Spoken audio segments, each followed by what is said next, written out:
Hi friends, ಮಸ್ತ್ ಕನ್ನಡ ಚಾನಲ್ಗೆ ಮತ್ತೊಮ್ಮೆ ಸ್ವಾಗತ. ದುಬೈ ಹೋಟೆಲ್ನ 2201ನೇ ಸಂಖ್ಯೆಯ ಕೊಠಡಿಯಲ್ಲಿ ಶ್ರೀದೇವಿಗೆ ಏನಾಯಿತು?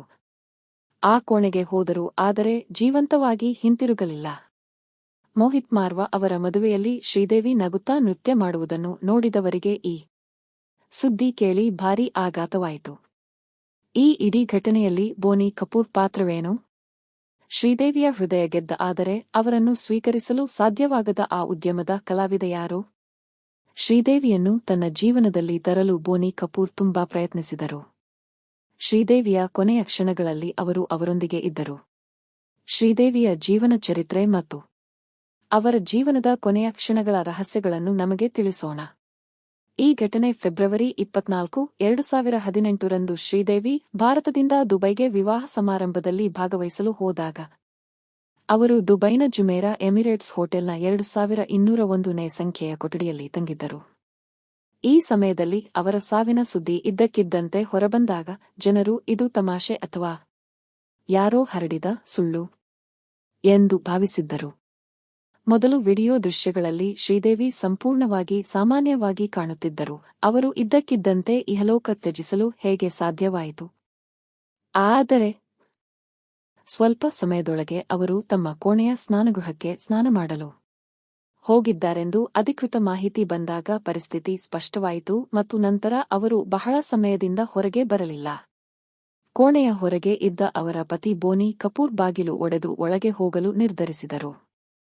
ಒಳಗೆ ಹೋದಾಗ ಶ್ರೀದೇವಿ ಬಾತ್ ಟಬ್ನಲ್ಲಿ ಮುಳುಗಿ ಸಾವನ್ನಪ್ಪಿರುವುದು ಕಂಡುಬಂದಿದೆ. ಅವರ ಪಿಎಂ ವರದಿಯಲ್ಲೂ ಅವರ ಸಾವಿಗೆ ಕಾರಣ ನೀರಿನಲ್ಲಿ ಮುಳುಗಿ ಸಾವನ್ನಪ್ಪಿರುವುದು ಎಂದು ಹೇಳಲಾಗಿದೆ. ಈಗ ಶ್ರೀದೇವಿ ಸಾವಿನ ಬಗ್ಗೆ ಪ್ರಶ್ನೆಗಳು ಏಕೆ ಎದ್ದಿವೆ ಎಂಬುದು ವಿಚಿತ್ರವೆನಿಸುತ್ತದೆ. ಇದಕ್ಕೆ ಹಲವು ಕಾರಣಗಳಿವೆ ಎಂದು ನಾವು ನಿಮಗೆ ಹೇಳೋಣ. ಮೊದಲ ಕಾರಣವೆಂದರೆ ಶ್ರೀದೇವಿ ಮುಳುಗಿ ಸಾವನ್ನಪ್ಪಿದ್ದಾರೆ ಎಂದು ಹೇಳಲಾಗುತ್ತಿರುವ ಬಾತ್ ಟಬ್ನ ಎತ್ತರ ಶ್ರೀದೇವಿಯ ಎತ್ತರಕ್ಕಿಂತ ಕಡಿಮೆ ಇತ್ತು. ಶ್ರೀದೇವಿ 5 ಅಡಿ 7 ಇಂಚು ಎತ್ತರವಿದ್ದರೆ ಬಾತ್ ಟಬ್ ಕೇವಲ 5 ಅಡಿ ಉದ್ದವಿತ್ತು. ನಂತರ ಯಾರಾದರೂ ಅವರ ಎತ್ತರಕ್ಕಿಂತ ಚಿಕ್ಕದಾದ ಟಬ್ನಲ್ಲಿ ಮುಳುಗಿ ಹೇಗೆ ಸಾಯಬಹುದು ಎಂಬ ಪ್ರಶ್ನೆ ಉದ್ಭವಿಸುತ್ತದೆ. ಶ್ರೀದೇವಿಯ ಈ ಕತೆ ಮುಂದುವರಿಯುತ್ತದೆ. ಆದರೆ ನೀವು ಇಲ್ಲಿಯವರೆಗೆ ನಮ್ಮ ಚಾನಲ್ಗೆ ಚಂದಾದಾರರಾಗಲು ಸಾಧ್ಯವಾಗದಿದ್ದರೆ ಚಂದಾದಾರಿಕೆ ಬಟನ್ ಒತ್ತಿ ಮತ್ತು ಅಧಿಸೂಚನೆ ಗಂಟೆಯನ್ನು ಖಂಡಿತವಾಗಿಯೂ ಆನ್ ಮಾಡಿ. ಶ್ರೀದೇವಿ ಆಗಸ್ಟ್ 13, 1963ರಂದು ತಮಿಳುನಾಡಿನ ಶಿವಕಾಶಿಯಲ್ಲಿ ಜನಿಸಿದರು. ಅವರ ಬಾಲ್ಯದ ಹೆಸರು ಶ್ರೀ ಕಿರಿಯ ಅಯ್ಯಪ್ಪನ್. ಚಲನಚಿತ್ರ ಜಗತ್ತಿನಲ್ಲಿ ಅವರನ್ನು ಶ್ರೀದೇವಿ ಎಂದು ಕರೆಯಲಾಗುತ್ತಿತ್ತು. ಅವರ ಮಾತೃಭಾಷೆ ತಮಿಳು. ಅವರ ತಂದೆ ವಕೀಲರು ಮತ್ತು ತಾಯಿ ಗೃಹಿಣಿ. 4ನೇ ವಯಸ್ಸಿನಲ್ಲಿ ಅವರು 1967ರಲ್ಲಿ ತಿರುಮುಖಂ ಅವರ ದುನೈ ವಾನ್ ಚಿತ್ರದಲ್ಲಿ ಬಾಲನಟಿಯಾಗಿ ಕೆಲಸ ಮಾಡಿದರು. ಬಾಲನಟಿಯಾಗಿ ಅವರ ಅತ್ಯುತ್ತಮ ಹಿಂದಿ ಚಿತ್ರ 1975 ಮತ್ತು 1979ರಲ್ಲಿ ಬಿಡುಗಡೆಯಾದ ಜಲಿ. 1993ರಲ್ಲಿ ಜಿತೇಂದ್ರ ಜೊತೆಗಿನ 16 ಸಾವನ್ ಚಿತ್ರದಲ್ಲಿ ಅವರು ಮೊದಲ ಬಾರಿಗೆ ನಟಿಯಾಗಿ ಕೆಲಸ ಮಾಡಿದರು. ಆದರೆ 1993ರಲ್ಲಿ ಜಿತೇಂದ್ರ ಜೊತೆಗಿನ ಹಿಮ್ಮತ್ ವಾಲಾ ಚಿತ್ರದ ಮೂಲಕ ಬಾಲಿವುಡ್ನಲ್ಲಿ ಮನ್ನಣೆ ಪಡೆದರು. ಹಿಂದಿ ಜೊತೆಗೆ ಅವರು ತಮಿಳು, ತೆಲುಗು, ಮಲಯಾಳಂ ಮತ್ತು ಕನ್ನಡ ಚಿತ್ರಗಳಲ್ಲಿ ಕೆಲಸ ಮಾಡಿದರು. ಶ್ರೀದೇವಿ ಕೇವಲ 13ನೇ ವಯಸ್ಸಿನಲ್ಲಿ ತಮಿಳು ಚಿತ್ರ ಮದ್ರಾ ಮಾರಿಚುನಲ್ಲಿ ರಜನಿಕಾಂತ್ ಅವರ ಮಲತಾಯಿಯ ಪಾತ್ರವನ್ನು ನಿರ್ವಹಿಸಿದರು. ಶ್ರೀದೇವಿ ಬಗ್ಗೆ ಒಂದು ಕುತೂಹಲಕಾರಿ ಸಂಗತಿಯೆಂದರೆ ಅವರು ಬಾಲಿವುಡ್ನಲ್ಲಿ ಚಲನಚಿತ್ರೋದ್ಯಮದಲ್ಲಿ ಕೆಲಸ ಮಾಡಲು ಪ್ರಾರಂಭಿಸಿದಾಗ ಅವರಿಗೆ ಹಿಂದಿ ಭಾಷೆಯ ಸಮಸ್ಯೆಗಳಿದ್ದವು ಮತ್ತು ಅದಕ್ಕಾಗಿಯೇ ಅವರ ಸಂಭಾಷಣೆಗಳನ್ನು ಇತರ ಕಲಾವಿದರು ಡಬ್ ಮಾಡುತ್ತಿದ್ದರು. ಆಖ್ರಿ ರಾಸ್ತಾ ಚಿತ್ರದಲ್ಲಿ ನಟಿ ರೇಖಾ ಅವರ ಸಂಭಾಷಣೆಗಳನ್ನು ಡಬ್ ಮಾಡಿದರು. ವಿಜಯ್, ದಯವಿಟ್ಟು ನನ್ನನ್ನು ಕ್ಷಮಿಸಿ. ನನ್ನ ಮೂರ್ಖತನದಿಂದಾಗಿ ಇಂದು ನಿಮ್ಮ ಕಡೆಗೆ ಬೆರಳು ತೋರಿಸಲಾಗುತ್ತಿದೆ. ಚಾಂದನಿ ಚಿತ್ರದಲ್ಲಿ ಶ್ರೀದೇವಿ ಮೊದಲ ಬಾರಿಗೆ ತಮ್ಮ ಸಂಭಾಷಣೆಗಳನ್ನು ತಮ್ಮದೇ ಧ್ವನಿಯಲ್ಲಿ ಡಬ್ ಮಾಡಿದರು. ಹಂಚಿಕೊಳ್ಳುವುದು ನೋವನ್ನು ನಿವಾರಿಸುತ್ತದೆ ಎಂದು ನೀವು ನಂಬುತ್ತೀರಾ? ಶ್ರೀದೇವಿ ಬಗ್ಗೆ ಒಂದು ಕುತೂಹಲಕಾರಿ ಸಂಗತಿಯೆಂದರೆ ಶ್ರೀದೇವಿ ತೆಲುಗು ಚಲನಚಿತ್ರದ ಸೂಪರ್ ಸ್ಟಾರ್ ಎನ್.ಟಿ. ರಾಮರಾವ್ ಅವರೊಂದಿಗೆ ಬಾಲ ಕಲಾವಿದೆಯಾಗಿ ಕೆಲಸ ಮಾಡಿದರು. ಇದರ ನಂತರ ಅವರು ಅವರ ನಾಯಕಿಯಾದರು. ಅವರು ಎನ್.ಟಿ. ರಾಮರಾವ್ ಅವರ ಮಗ ಬಲರಾಜ್ ರಾವ್ ಅವರೊಂದಿಗೆ ಸಹ ಕೆಲಸ ಮಾಡಿದರು. ರೂಪ್ ಕಿ ರಾಣಿ ಚೋರೋಂ ಕಾ ರಾಜ ಚಿತ್ರದ ಚಿತ್ರೀಕರಣದ ಸಮಯದಲ್ಲಿ ಶ್ರೀದೇವಿ 15 ದಿನಗಳ ಕಾಲ 25 ಕೆಜಿ ಚಿನ್ನದಿಂದ ಮಾಡಿದ ಉಡುಪನ್ನು ಧರಿಸಿದ್ದರು ಎಂದು ಹೇಳಲಾಗುತ್ತದೆ. ಶ್ರೀದೇವಿ ದಶಕದಲ್ಲಿ ಅತಿ ಹೆಚ್ಚು ಸಂಭಾವನೆ ಪಡೆಯುವ ನಟಿಯಾದರು. ಮಿಥುನ್ ಚಕ್ರವರ್ತಿ ಮತ್ತು ಶ್ರೀದೇವಿ ರಹಸ್ಯವಾಗಿ ವಿವಾಹವಾದರು. ಆದರೆ ಮಿಥುನ್ ತನ್ನ ನೆಲೆಸಿದ ಮನೆಯನ್ನು ಬಿಡಲು ಸಾಧ್ಯವಾಗಲಿಲ್ಲ. ಆದ್ದರಿಂದ ಅವರ ಸಂಬಂಧ ಮುಂದುವರಿಯಲು ಸಾಧ್ಯವಾಗಲಿಲ್ಲ ಎಂದು ಹೇಳಲಾಗುತ್ತದೆ. 1996ರಲ್ಲಿ ಶ್ರೀದೇವಿ ಅನಿಲ್ ಕಪೂರ್ ಮತ್ತು ಸಂಜಯ್ ಕಪೂರ್ ಅವರ ಹಿರಿಯ ಸಹೋದರ ಮತ್ತು ಚಲನಚಿತ್ರ ನಿರ್ಮಾಪಕ ಬೋನಿ ಕಪೂರ್ ಅವರನ್ನು ವಿವಾಹವಾದರು ಮತ್ತು ನಿಜ ಜೀವನದಲ್ಲಿ ಅವರು ನಟ ಅರ್ಜುನ್ ಕಪೂರ್ ಅವರ ಮಲತಾಯಿಯಾದರು. ಶ್ರೀದೇವಿಗೆ ಜಾನ್ವಿ ಕಪೂರ್ ಮತ್ತು ಖುಷಿ ಕಪೂರ್ ಎಂಬ ಇಬ್ಬರು ಹೆಣ್ಣು ಮಕ್ಕಳಿದ್ದಾರೆ. ಫೆಬ್ರವರಿ 21, 2018ರಂದು ಕಪೂರ್ ಕುಟುಂಬದ ಸಂಬಂಧಿ ಮೋಹಿತ್ ಮಾರ್ವಾ ದುಬೈನಲ್ಲಿ ವಿವಾಹವಾಗಬೇಕಿತ್ತು ಎಂದು ನಾವು ನಿಮಗೆ ಹೇಳೋಣ. ಮದುವೆಯಾಗುತ್ತಿರುವ ಹುಡುಗಿ ಉದ್ಯಮಿ ಅನಿಲ್ ಅಂಬಾನಿ ಅವರ ಪತ್ನಿಯ ಸೋದರ ಸೊಸೆಯಾಗಿರುವುದರಿಂದ ಇದು ಹೈ ಪ್ರೊಫೈಲ್ ವಿವಾಹವಾಗಿತ್ತು. ವ್ಯವಹಾರ ಮತ್ತು ಬಾಲಿವುಡ್ನ ಪ್ರಸಿದ್ಧ ಜನರನ್ನು ಮದುವೆಗೆ ಆಹ್ವಾನಿಸಲಾಯಿತು ಮತ್ತು ಅತಿಥಿಗಳು ಬರಲು ಪ್ರಾರಂಭಿಸಿದ್ದರು. ಆದರೆ ಈ ಸಮಯದಲ್ಲಿ ಜಾನ್ವಿ ತನ್ನ ಧಡಕ್ ಚಿತ್ರದ ಚಿತ್ರೀಕರಣದಲ್ಲಿ ನಿರತರಾಗಿದ್ದರು, ಆದ್ದರಿಂದ ಅವರು ಈ ಮದುವೆಗೆ ಹಾಜರಾಗಲು ಸಾಧ್ಯವಾಗಲಿಲ್ಲ. ಶ್ರೀದೇವಿ ಫೆಬ್ರವರಿ 18, 2018ರಂದು ತನ್ನ ಪತಿ ನೀ ಕಪೂರ್ ಮತ್ತು ಮಗಳು ಖುಷಿಯೊಂದಿಗೆ ಈ ಮದುವೆಗಾಗಿ ದುಬೈಗೆ ತೆರಳಿದರು. ಫೆಬ್ರವರಿ 19ರಂದು ವಿವಾಹ ನಡೆಯಿತು. ಈ ಸಮಯದಲ್ಲಿ ತೆಗೆದ ಫೋಟೋವನ್ನು ಶ್ರೀದೇವಿ ಸ್ವತಃ ತಮ್ಮ ಸಾಮಾಜಿಕ ಮಾಧ್ಯಮ ಖಾತೆಯಲ್ಲಿ ಹಂಚಿಕೊಂಡಿದ್ದಾರೆ. ಅದರಲ್ಲಿ ಅವರು ತುಂಬಾ ಸಂತೋಷದಿಂದ ಕಾಣುತ್ತಿದ್ದರು. ಈ ಫೋಟೋದಲ್ಲಿ ಅವರು ಮೋಹಿತ್ ಮಾರ್ವಾ ಅವರ ಪತ್ನಿ ಅಂತರಾ ಮೋತಿ ವಾಲಾ ಅವರನ್ನು ಸ್ವಾಗತಿಸುತ್ತಿದ್ದರು. ಅವರ ಮಗಳು ಖುಷಿ ಮತ್ತು ಪತಿ ಬೋನಿ ಕಪೂರ್ ಕೂಡ ಅವರೊಂದಿಗೆ ಇದ್ದರು. ಫೆಬ್ರವರಿ 21ರಂದು ವಿವಾಹ ಸಮಾರಂಭ ಮುಗಿದಾಗ ಬೋನಿ ಕಪೂರ್ ತಮ್ಮ ಕಿರಿಯ ಮಗಳು ಖುಷಿಯೊಂದಿಗೆ ಭಾರತಕ್ಕೆ ಮರಳಿದರು, ಏಕೆಂದರೆ ಆ ಸಮಯದಲ್ಲಿ ಲಕ್ನೋದಲ್ಲಿ ಹೂಡಿಕೆದಾರರ ಶೃಂಗಸಭೆ ನಡೆಯಬೇಕಿತ್ತು. ಅದರಲ್ಲಿ ಬೋನಿ ಕಪೂರ್ ಭಾಗವಹಿಸಬೇಕಾಗಿತ್ತು, ಆದರೆ ಶ್ರೀದೇವಿ ಭಾರತಕ್ಕೆ ಹಿಂತಿರುಗಲಿಲ್ಲ. ಇದರ ಹಿಂದೆ 2 ಕಾರಣಗಳಿದ್ದವು. ಮೊದಲನೆಯದಾಗಿ ಅವರು ತಮ್ಮ ಹಿರಿಯ ಮಗಳು ಜಾನ್ವಿಗಾಗಿ ಸ್ವಲ್ಪ ಶಾಪಿಂಗ್ ಮಾಡಬೇಕಾಗಿತ್ತು ಮತ್ತು ಎರಡನೆಯದಾಗಿ ಅವರು ದುಬೈನಲ್ಲಿ ವಾಸಿಸುವ ತಮ್ಮ ಸಹೋದರಿಯ ಬಳಿಗೆ ಹೋಗಿ ಅವರನ್ನು ಭೇಟಿಯಾಗಲು ಬಯಸಿದ್ದರು. ಶ್ರೀದೇವಿ ಹೋಟೆಲ್ ಜುಮೇರಾ ಎಮಿರೇಟ್ಸ್ ಟವರ್ನ ಕೊಠಡಿ ಸಂಖ್ಯೆ 2201ರಲ್ಲಿ ತಂಗುತ್ತಾರೆ. ಇಲ್ಲಿ ಬೋನಿ ಕಪೂರ್ ಫೆಬ್ರವರಿ 22, 2018ರಂದು ಲಕ್ನೋದಲ್ಲಿ ಹೂಡಿಕೆದಾರರ ಶೃಂಗಸಭೆಯಲ್ಲಿ ಭಾಗವಹಿಸುತ್ತಾರೆ ಮತ್ತು ಅದರ ನಂತರ ಫೆಬ್ರವರಿ 23ರಂದು ಅವರ ಸ್ನೇಹಿತರೊಬ್ಬರ ಹುಟ್ಟುಹಬ್ಬ ಮತ್ತು ಅವರು ತಮ್ಮ ಹುಟ್ಟುಹಬ್ಬದ ಪಾರ್ಟಿಯಲ್ಲಿಯೂ ಕಾಣಿಸಿಕೊಳ್ಳುತ್ತಾರೆ. ಫೆಬ್ರವರಿ 24ರಂದು ಶ್ರೀದೇವಿ ಮತ್ತು ಬೋನಿ ಕಪೂರ್ ನಡುವೆ ಸಂಭಾಷಣೆ ನಡೆಯುತ್ತದೆ. ಅದರಲ್ಲಿ ಶ್ರೀದೇವಿ ಬೋನಿ ಕಪೂರ್ಗೆ ತಾನು ಅವರನ್ನು ಮಿಸ್ ಮಾಡಿಕೊಳ್ಳುತ್ತಿದ್ದೇನೆ ಎಂದು ಹೇಳುತ್ತಾರೆ. ಇದಾದ ನಂತರ ಅವರು ಸ್ವಲ್ಪ ಸಮಯದವರೆಗೆ ಮಾತನಾಡುತ್ತಾರೆ ಮತ್ತು ಫೋನ್ ಸಂಪರ್ಕ ಕಡಿತಗೊಳ್ಳುತ್ತದೆ. ಅವರ ಹೆಂಡತಿಯ ಮಾತುಗಳನ್ನು ಕೇಳಿದ ನಂತರ ಬೋನಿ ಕಪೂರ್ ಒಮ್ಮೆ ಅವಳಿಗೆ ಏಕೆ ಕರೆ ಮಾಡಬಾರದು ಎಂದು ಯೋಚಿಸುತ್ತಾರೆ. ದುಬೈನಲ್ಲಿ ಉಳಿದುಕೊಂಡ ನಂತರ ಶ್ರೀದೇವಿ ಮುಂದಿನ 48 ಗಂಟೆಗಳ ಕಾಲ ತನ್ನ ಕೋಣೆಯಿಂದ ಹೊರಬರಲು ಸಾಧ್ಯವಾಗುವುದಿಲ್ಲ. ಅವರು ಶಾಪಿಂಗ್ಗೆ ಹೋಗುವುದಿಲ್ಲ ಅಥವಾ ತಮ್ಮ ಸಹೋದರಿಯನ್ನು ಭೇಟಿಯಾಗಲು ಹೋಗುವುದಿಲ್ಲ. ಇಲ್ಲಿಂದ ಕಥೆಯಲ್ಲಿ ತಿರುವು ಬರುತ್ತದೆ. ಅಂತಿಮವಾಗಿ 2 ರೀತಿಯ ವಿಷಯಗಳು ಮುನ್ನೆಲೆಗೆ ಬರುತ್ತವೆ. ಮೊದಲು ಹೇಳಿದ್ದು ಇದ್ದಕ್ಕಿದ್ದಂತೆ ಮಧ್ಯಾಹ್ನ 2 ಗಂಟೆಗೆ ಪತಿ ಬೋನಿ ಕಪೂರ್ ಅವರು ನಿಜವಾಗಿಯೂ ಕೋಣೆಗೆ ಬಂದರು. ಡಿನ್ನರ್ಟಕ್ಕೆ ಹೊರಡುವ ಮೊದಲು ಅವಳು ಬೋನಿ ಕಪೂರ್ ಕೋಣೆಯಲ್ಲಿದ್ದನು ಮತ್ತು ಸಂಜೆ 7 ಗಂಟೆಗೆ ಹೋಗುತ್ತಿದ್ದಳು. ಅವನು ಒಳಗೆ ಹೋಗಿ ನೋಡಿದಾಗ ಶ್ರೀದೇವಿ ಅವರು ಸ್ನಾನದ ತೊಟ್ಟಿಯ ಕಡೆಗೆ ಹೋದಾಗ ಅವರು ಆಘಾತಕ್ಕೊಳಗಾಗಿದ್ದರು. ಶ್ರೀದೇವಿ ನೀರಿನಲ್ಲಿ ಹೊಟ್ಟೆಯ ಮೇಲೆ ಮಲಗಿದ್ದಳು. ಬೋನಿ ಕಪೂರ್ ತಕ್ಷಣ ತನ್ನ ಹೆಂಡತಿಯನ್ನು ಟಬ್ನಿಂದ ಹೊರತೆಗೆದು ನೆಲದ ಮೇಲೆ ಮಲಗಿಸುತ್ತಾನೆ. ಅವಳನ್ನು ಎಬ್ಬಿಸಲು ಅವನು ತನ್ನ ಕೈಲಾದಷ್ಟು ಪ್ರಯತ್ನಿಸುತ್ತಾನೆ, ಆದರೆ ಶ್ರೀದೇವಿ ಎದ್ದೇಳುವುದಿಲ್ಲ. ಇದಾದ ನಂತರ ಅವನು ತನ್ನ ಆಪ್ತ ಸ್ನೇಹಿತನಿಗೆ ಕರೆ ಮಾಡುತ್ತಾನೆ, ವಾಸ್ತವವಾಗಿ ಹೋಟೆಲ್ ಜೊಮಾರಾದಲ್ಲಿರುವ ಅವನ ಸ್ನೇಹಿತ. ಅವನು ಎಮಿರೇಟ್ಸ್ ಬಳಿ ವಾಸಿಸುತ್ತಿದ್ದನು. ಅವನು ಅವನಿಗೆ ಕರೆ ಮಾಡಿ ತಕ್ಷಣ ಬರಲು ಹೇಳುತ್ತಾನೆ. ಅವನ ಸ್ನೇಹಿತ ಕೂಡ ಬೇಗನೆ ಅಲ್ಲಿಗೆ ತಲುಪುತ್ತಾನೆ. ಇದಾದ ನಂತರ ಇಬ್ಬರೂ ಹೋಟೆಲ್ನ ತುರ್ತು ವಿಭಾಗಕ್ಕೆ ಮಾಹಿತಿ ನೀಡಿ ಆಸ್ಪತ್ರೆಗೆ ಕರೆದೊಯ್ಯಲಾಯಿತು. ಅಲ್ಲಿ ವೈದ್ಯರು ಅವರನ್ನು ಸತ್ತಿದ್ದಾರೆಂದು ಘೋಷಿಸಿದರು. ರಾತ್ರಿ 9ರ ಸುಮಾರಿಗೆ ದುಬೈ ಪೊಲೀಸರು ಸಹ ಅಲ್ಲಿಗೆ ತಲುಪಿದರು. ನಂತರ ಈ ಮುಂದಿನ ಪೊಲೀಸ್ ಕ್ರಮ ಪ್ರಾರಂಭವಾಯಿತು.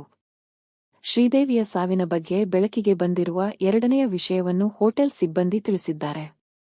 ಈ ಸಂದರ್ಭದಲ್ಲಿ ಹೋಟೆಲ್ ಸಿಬ್ಬಂದಿ ಹೇಳುವಂತೆ ಶ್ರೀದೇವಿ ಫೆಬ್ರವರಿ 24, 2018 ರಂದು ರೂಮ್ ಸರ್ವಿಸ್ಗೆ ಕರೆ ಮಾಡಿ 1 ಲೋಟ ಕುಡಿಯುವ ನೀರು ಕೇಳಿದರು. ಸ್ವಲ್ಪ ಸಮಯದ ನಂತರ ರೂಮ್ ಸರ್ವಿಸ್ ಸಿಬ್ಬಂದಿ ನೀರಿನೊಂದಿಗೆ ಕೊಠಡಿ ಸಂಖ್ಯೆ 2201 ರ ಮುಂದೆ ತಲುಪಿದರು. ಬಾಗಿಲು ಬಹಳಷ್ಟು ಬಾರಿ ತಟ್ಟಲಾಯಿತು, ಆದರೆ ಬಾಗಿಲು ಒಳಗಿನಿಂದ ತೆರೆಯಲಿಲ್ಲ. ಯಾವುದೇ ಮುಂದಿನ ಕ್ರಮ ತೆಗೆದುಕೊಳ್ಳುವ ಮೊದಲು ಸಿಬ್ಬಂದಿ ತಮ್ಮ ಹಿರಿಯರಿಗೆ ಬಡಿದು ಮಾಹಿತಿ ನೀಡಿದರು, ಆದರೆ ಒಳಗಿನಿಂದ ಬಾಗಿಲು ತೆರೆಯಲಿಲ್ಲ. ಇದಾದ ನಂತರ ಸಿಬ್ಬಂದಿ ಬಾಗಿಲು ತೆರೆಯಲು ಮಾಸ್ಟರ್ ಕೀಯನ್ನು ಬಳಸಿದರು. ಮಾಸ್ಟರ್ ಕೀ ಸಹಾಯದಿಂದ ಬಾಗಿಲು ತೆರೆಯಿತು. ಎಲ್ಲರೂ ಒಳಗೆ ಹೋದಾಗ ಶ್ರೀದೇವಿ ಹೋಟೆಲ್ ಕೋಣೆಯಲ್ಲಿ ಕಂಡುಬಂದಿಲ್ಲ, ಆದರೆ ಲಗತ್ತಿಸಲಾದ ಸ್ನಾನಗೃಹದ ಬಾಗಿಲು ತೆರೆದಿತ್ತು. ಅವರು ಒಳಗೆ ಹೋದಾಗ ಶ್ರೀದೇವಿ ತುಂಬಾ ಗಂಭೀರ ಸ್ಥಿತಿಯಲ್ಲಿ ಬಿದ್ದಿದ್ದರು. ಅವರು ತುರ್ತು ಚಿಕಿತ್ಸಾ ಸಿಬ್ಬಂದಿಗೆ ಕರೆ ಮಾಡಿ ಪರಿಶೀಲಿಸಿದಾಗ ಶ್ರೀದೇವಿ ಇನ್ನೂ ಉಸಿರಾಡುತ್ತಿರುವುದು ಕಂಡುಬಂದಿದೆ. ಅವರನ್ನು ತಕ್ಷಣ ಅಲ್ ರಶೀದಿ ಆಸ್ಪತ್ರೆಗೆ ಕರೆದೊಯ್ಯಲಾಯಿತು, ಆದರೆ ಆಸ್ಪತ್ರೆ ತಲುಪಿದ ನಂತರ ಅಲ್ಲಿನ ವೈದ್ಯರು ಶ್ರೀದೇವಿ ಇಹಲೋಕದಲ್ಲಿ ಇಲ್ಲ ಎಂದು ದೃಢಪಡಿಸಿದರು. ಬಾತ್ರೂಂಗೆ ಹೋದ ನಂತರ ಶ್ರೀದೇವಿಗೆ ಏನಾಯಿತು ಮತ್ತು ಅವರು ಹೇಗೆ ಗಂಭೀರ ಸ್ಥಿತಿಗೆ ತಲುಪಿದರು ಎಂಬುದರ ಬಗ್ಗೆ ಯಾರೂ ಏನನ್ನೂ ಹೇಳುತ್ತಿಲ್ಲ. ಆದರೆ ಅವರನ್ನು ಈ ಸ್ಥಿತಿಯಲ್ಲಿ ನೋಡಿದ ಜನರು ಸಹ ವಿಭಿನ್ನ ಹೇಳಿಕೆಗಳನ್ನು ಹೊಂದಿದ್ದಾರೆ. ಬೋನಿ ಕಪೂರ್ ಹೇಳುತ್ತಿರುವ ವಿಷಯವು ಹೋಟೆಲ್ ಸಿಬ್ಬಂದಿ ನೀಡಿದ ಹೇಳಿಕೆಗೆ ಹೊಂದಿಕೆಯಾಗುವುದಿಲ್ಲ. ಈ ಪ್ರಕರಣದಲ್ಲಿ ದುಬೈ ಪೊಲೀಸರ ವರ್ತನೆ ಸಾಕಷ್ಟು ಆಶ್ಚರ್ಯಕರವಾಗಿತ್ತು. ಹೋಟೆಲ್ ಸಿಬ್ಬಂದಿ ನೀಡಿದ ಹೇಳಿಕೆಯನ್ನು ದುಬೈ ಪೊಲೀಸರು ನಿರ್ಲಕ್ಷಿಸಿದರು. ಮರುದಿನವೂ ಹೋಟೆಲ್ ಸಿಬ್ಬಂದಿಯ ಹೇಳಿಕೆಯನ್ನು ದುಬೈ ಪತ್ರಿಕೆಗಳಲ್ಲಿ ಪ್ರಮುಖವಾಗಿ ಪ್ರಕಟಿಸಲಾಯಿತು. ಆದರೆ ಆಗಲೂ ಸಹ ದುಬೈ ಪೊಲೀಸರು ಬೋನಿ ಕಪೂರ್ ಅವರ ಹೇಳಿಕೆಯ ಪ್ರಕಾರ ಈ ವಿಷಯವನ್ನು ಮುಂದಕ್ಕೆ ತೆಗೆದುಕೊಂಡರು. ಶ್ರೀದೇವಿ ಸಾವು ದೃಢಪಟ್ಟ ನಂತರ ದುಬೈ ಪೊಲೀಸರು ಅವರ ಮೃತದೇಹವನ್ನು ತಮ್ಮ ವಶಕ್ಕೆ ತೆಗೆದುಕೊಂಡು ಮರಣೋತ್ತರ ಪರೀಕ್ಷೆಗೆ ಕಳುಹಿಸಿದರು. ಮತ್ತೊಂದೆಡೆ ಈ ಸುದ್ದಿ ಭಾರತದಲ್ಲಿಯೂ ಬೆಂಕಿಯಂತೆ ಹರಡಲು ಪ್ರಾರಂಭಿಸಿತು. ಆದರೆ ಯಾವುದೇ ಅಧಿಕೃತ ಹೇಳಿಕೆಯನ್ನು ನೀಡಲಾಗಿಲ್ಲ. ಇದರಿಂದಾಗಿ ಕೆಲವರು ಈ ಸುದ್ದಿ ನಕಲಿ ಎಂದು ಭಾವಿಸಿದರು.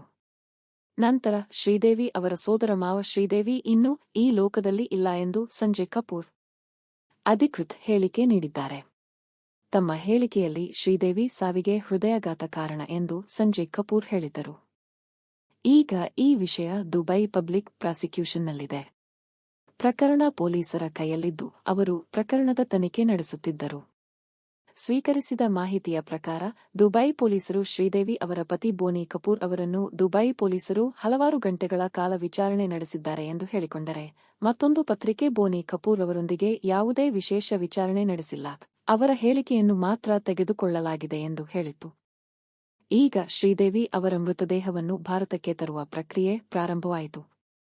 ಈ ಪ್ರಕರಣದ ತನಿಖೆ ನಡೆಸುತ್ತಿರುವ ತಂಡಕ್ಕೆ ವಿಧಿವಿಜ್ಞಾನ ವರದಿ ಬಂದಾಗ ಅದರಲ್ಲಿ ಕೆಲವು ವಿಭಿನ್ನ ಮಾಹಿತಿ ಕಂಡುಬಂದಿದೆ. ಅದರ ಪ್ರಕಾರ ಶ್ರೀದೇವಿ ಅವರ ದೇಹದಲ್ಲಿ ಮದ್ಯದ ಕುರುಹುಗಳು ಇದ್ದವು. ಸ್ನಾನ ಮಾಡಲು ಸ್ನಾನಗೃಹಕ್ಕೆ ಹೋದಾಗ ಅವರು ಕುಡಿದಿದ್ದರು ಮತ್ತು ಮಾದಕತೆಯ ಒತ್ತಡದಲ್ಲಿ ಅವರ ಕಾಲು ಜಾರಿ ಬಿದ್ದು ಅವರು ಸ್ನಾನದ ತೊಟ್ಟಿಗೆ ಬಿದ್ದು ನೀರಿನಲ್ಲಿ ಮುಳುಗಿ ಸಾವನ್ನಪ್ಪಿರಬಹುದು ಎಂದು ನಂಬಲಾಗಿತ್ತು. ಅವರ ಶವಪರೀಕ್ಷೆ ವರದಿಯಲ್ಲಿ ಅವರ ಶ್ವಾಸಕೋಶಗಳು ನೀರಿನಿಂದ ತುಂಬಿವೆ ಎಂದು ತಿಳಿದುಬಂದಿದೆ. ಮರಣೋತ್ತರ ಪರೀಕ್ಷೆಯ ವರದಿಯ ಪ್ರಕಾರ ಶ್ರೀದೇವಿ ನೀರಿನಲ್ಲಿ ಮುಳುಗಿ ಸಾವನ್ನಪ್ಪಿದರು. ಆದಾಗ್ಯೂ ಶ್ರೀದೇವಿ ವಿಷ ಸೇವಿಸಿ ಸಾವನ್ನಪ್ಪಿದ್ದಾರೆಯೇ ಎಂದು ಪೊಲೀಸರು ಈ ದಿಕ್ಕಿನಲ್ಲಿಯೂ ತನಿಖೆ ನಡೆಸುತ್ತಿದ್ದರು. ಆದಾಗ್ಯೂ ಅವರ ದೇಹದಲ್ಲಿ ವಿಷದ ಕುರುಹುಗಳು ಇದ್ದವು. ಯಾವುದೇ ಲಕ್ಷಣಗಳು ಕಂಡುಬಂದಿಲ್ಲ. ಅಂತಿಮವಾಗಿ ದುಬೈ ಪೊಲೀಸರು ಫೆಬ್ರವರಿ 27 ರಂದು ಪ್ರಕರಣವನ್ನು ಮುಕ್ತಾಯಗೊಳಿಸಿದರು ಮತ್ತು ಈಗ ಶ್ರೀದೇವಿಯವರ ಮೃತದೇಹವನ್ನು ಭಾರತಕ್ಕೆ ತರುವ ಪ್ರಕ್ರಿಯೆಯನ್ನು ಚುರುಕುಗೊಳಿಸಲಾಗಿದೆ. ಆದರೆ ಅವರ ದೇಹವನ್ನು ಭಾರತಕ್ಕೆ ತರುವ ಪ್ರಕ್ರಿಯೆಯು ತುಂಬಾ ವೇಗವಾಗಿದೆ. ಅವರು ಭಾರತಕ್ಕೆ ಬರಲು ಬಹಳ ಸಮಯ ತೆಗೆದುಕೊಳ್ಳುತ್ತಿತ್ತು.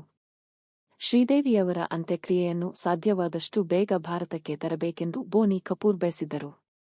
ಅನಿಲ್ ಅಂಬಾನಿ ಮತ್ತು ದುಬೈನಲ್ಲಿರುವ ಅವರ ಪರಿಚಯಸ್ಥರು ತಮ್ಮ ಕೈಲಾದಷ್ಟು ಪ್ರಯತ್ನಿಸಿದರು, ಆದರೆ ದುಬೈ ಸರ್ಕಾರದ ಅಧಿಕೃತ ಪ್ರಕ್ರಿಯೆಯು ತನ್ನದೇ ಆದ ವೇಗದಲ್ಲಿ ನಡೆಯುತ್ತಿತ್ತು. ನಂತರ ಶಾರುಖ್ ಖಾನ್ ಕೂಡ ಇದರಲ್ಲಿ ತಮ್ಮ ಪರಿಚಯಸ್ಥರನ್ನು ಬಳಸಿಕೊಂಡರು.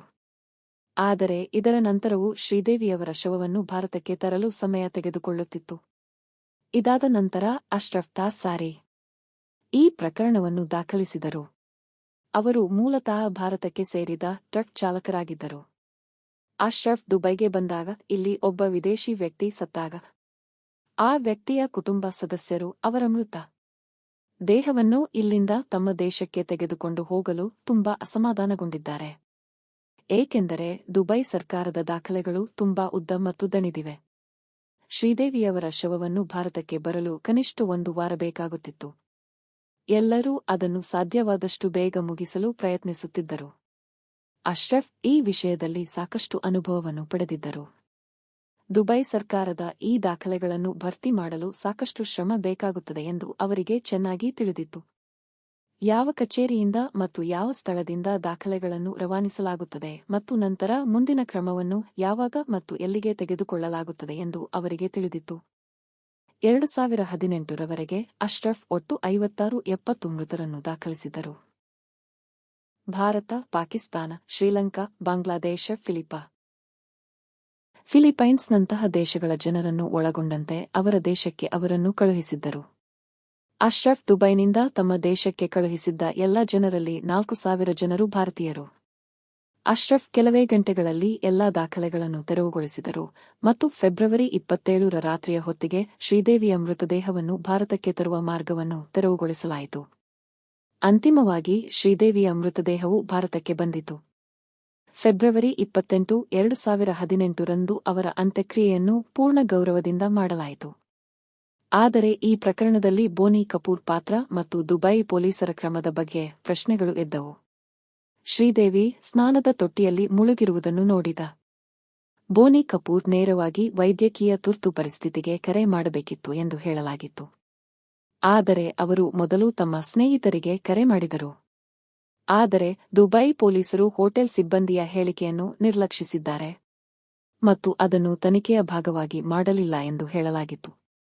ಶ್ರೀದೇವಿಯ ಮರಣದ ನಂತರ ನಿರ್ದೇಶಕ ಸುನಿಲ್ ಸಿಂಗ್ ಬೋನಿ ಕಪೂರ್ ಓಮನ್ನಲ್ಲಿ ಶ್ರೀದೇವಿಗೆ ವಿಮೆ ಮಾಡಿದ್ದರು ಎಂದು ಬಹಿರಂಗಪಡಿಸಿದರು. ವಿಮೆಯ ಮೊತ್ತ 2,240 ಕೋಟಿ. ವಿಮಾ ಷರತ್ತುಗಳ ಪ್ರಕಾರ ಸಾವು ಸಹಜವಾಗಿರಬೇಕು ಮತ್ತು ಅದರೊಂದಿಗೆ ಸುನಿಲ್ ಸಿಂಗ್ ಅವರು ಶ್ರೀದೇವಿಯವರ ಸಾವಿನ ಬಗ್ಗೆ ದುಬೈನಲ್ಲಿ ಇರಬೇಕಾದ ವಿಚಿತ್ರ ವಿಮಾ ಷರತ್ತಿನೊಂದಿಗೆ ಸುಪ್ರೀಂ ಕೋರ್ಟ್ನಲ್ಲಿ ಅರ್ಜಿ ಸಲ್ಲಿಸಿದರು. ಆದರೆ ನಂತರ ಸುಪ್ರೀಂ ಕೋರ್ಟ್ ಈ ಅರ್ಜಿಯನ್ನು ತಿರಸ್ಕರಿಸಿತು. ಬೋನಿ ಕಪೂರ್ ಅವರ ಬಗ್ಗೆ ಎತ್ತಲಾದ ಎಲ್ಲಾ ಪ್ರಶ್ನೆಗಳಿಗೆ ಮತ್ತು ವಿಮೆಯ ಬಗ್ಗೆ ಎತ್ತಲಾದ ಎಲ್ಲಾ ಪ್ರಶ್ನೆಗಳಿಗೆ ಸ್ಪಷ್ಟ ಉತ್ತರವನ್ನು ನೀಡಲಿಲ್ಲ. ಶ್ರೀದೇವಿ ನೀರಿನಲ್ಲಿ ಮುಳುಗಿ ಸಾವನ್ನಪ್ಪಿದಾಗ ಸಂಜಯ್ ಕಪೂರ್ ಅವರ ಸಾವು ಹೃದಯಾಘಾತದಿಂದ ಸಂಭವಿಸಿದೆ ಎಂದು ಏಕೆ ಹೇಳಿದರು ಎಂಬ ಪ್ರಶ್ನೆ ಉದ್ಭವಿಸುತ್ತದೆ. ಶ್ರೀದೇವಿ ಅವರ ಪ್ರೀತಿ ಪಾತ್ರರು ಅವರು ಮದ್ಯ ಸೇವಿಸಿದ್ದರು, ಆದರೆ ಅವರು ನಿಯಂತ್ರಣ ಕಳೆದುಕೊಳ್ಳುವಷ್ಟು ಎಂದಿಗೂ ಕುಡಿಯಲಿಲ್ಲ ಎಂದು ಹೇಳುತ್ತಾರೆ.